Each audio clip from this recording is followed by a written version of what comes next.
one of the things that you brought up, and I think you were kind of tongue in cheek about it, but I really, really would encourage you to take it more serious. And I'm going to try to make a case to you right now, okay, about a record label.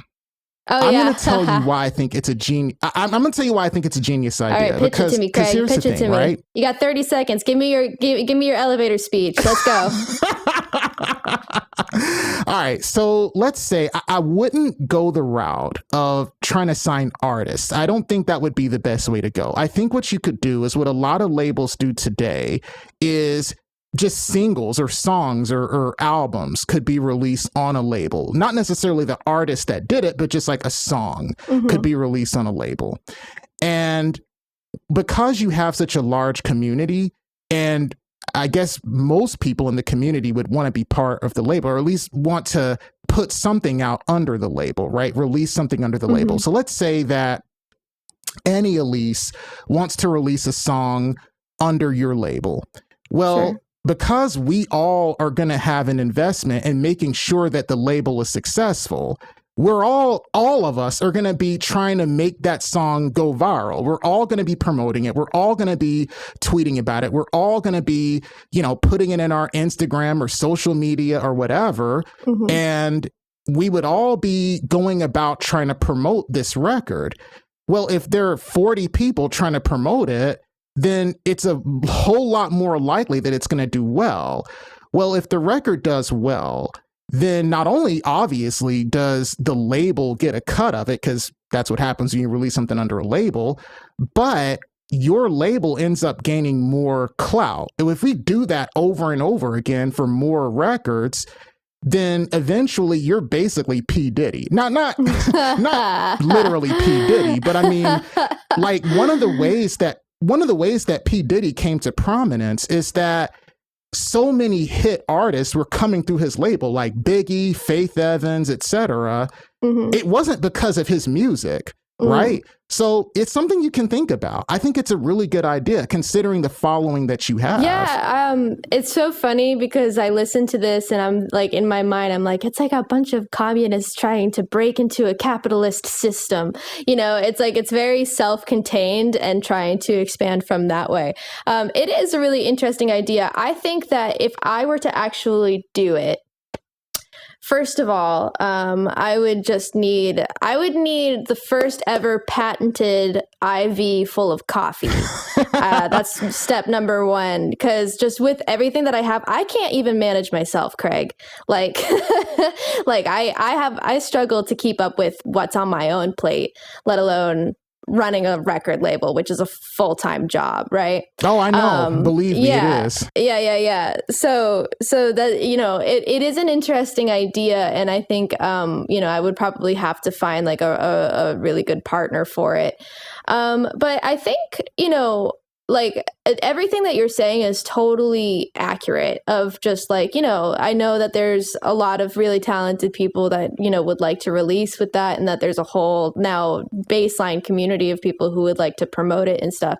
I think where it becomes a little convoluted for me is that I can't work with the current model of music business at large when it comes to just streaming and just making music and just production. Like, it would have to be a label with another component attached, which is why I was bringing up Snacks Camp, which I'm actually very interested in. I was about to bring that up. So the thing is that, like I have, I don't want to be like overly pessimistic or whatever, but I have absolutely no faith in the future of music streaming. I think it's a mess. I think that I'm incredibly fortunate to even have any eyes or ears on what I do. But the other thing too is that, I think one of the reasons that I have been able to survive and thrive is because I have diversified my music life so much, which is also kind of why I have spread myself very thin in a lot of ways. But, I truthfully, if I'm being honest with you, if I were doing the traditional artist route where I'm just making music and just trying to promote it, I don't think I don't think a lot of people would care. Not saying that I don't have confidence in my abilities. Like I know my music's good. I know a lot of people really like it. But it's such a competitive market, and I'm not a competitive person, and I'm not willing to play that game. You know, I'm not hungry enough for that, like, because that takes a level of dedication. At one point I was like, when I first moved to LA, but realizing that by diversifying kind of what I'm about and kind of leaning into my skills as like a teacher, as a speaker, as somebody who can analyze things and explain them, you know, like things like music tech and stuff, you know, that has kind of, it's a symbiotic relationship where, like, you know, it helps me make my music, then my music helps me grow this, and you know, back and forth.